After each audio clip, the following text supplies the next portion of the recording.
Na hofu iligubika kijiji cha Samulet katika kaunti ndogo ya Ainamoi, kaunti ya Kericho, baada ya mwanamume mwenye umri wa miaka 19 kuwaua kwa kuwakatakata kwa upanga jamaa zake watatu. Evans Kiprop, ambaye baadaye aliuawa na wakazi wenye ghadhabu, anasemekana kutekeleza kitendo hicho cha uhayawani hii leo asubuhi mwendo wa saa 4. Wakazi kadhaa wa kijiji cha Samutet walipigwa na butwaa baada ya mwanamume mwenye umri wa miaka 19 Evans Kiprop kuwaua kwa kuwakata kwa upanga jamaa zake wawili ambao ni watu wazima, pamoja na msichana mwenye umri wa miaka 3 aliyefariki alipokuwa akipelekwa hospitalini.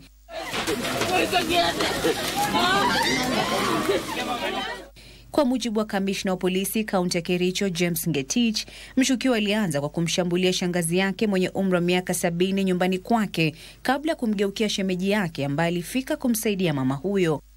Hapa leo mwendo wa saa 4 kumekuwa na kisa ambaye mtu mmoja ambaye ni wa jamii moja ameweza kuumiza na kuwajeruhi na kuwaua watu watatu. Wa kwanza ameanza na shangazi wake ambaye ni wako na miaka 70. Baada ya hapo akaenda kwa dada wake shemeji wake ambaye wako na miaka 28 na mtoto wake mdogo wa miaka 3. Wakazi wenye ghadhabu baadaye walimzingira Kiprop na kumpiga kitutu hadi akafa. Baada ya hiyo kisanga, wananchi ambao walishikwa na hamaki wakamvamia na pia huyo mshukiwa amepoteza maisha yake.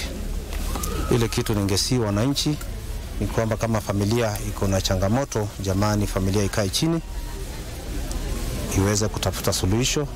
Jamii kiongozwa na Nixon Kiplagat ilisema mshukiwa alikuwa mhalifu aliyejulikana baada ya kukamatwa awali kwa makosa tofauti. Alikuwa amefungwa siku moja na akaachiliwa.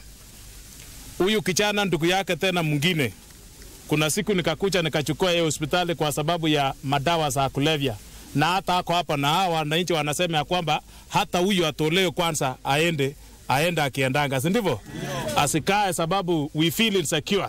Wakazi pia walalamikia visa vinavyoongezeka vya matumizi ya dawa za kulevya kwenye eneo hilo ambavyo vimesababisha kuzorota kwa usalama. Kasi cha Namasha, Darubini.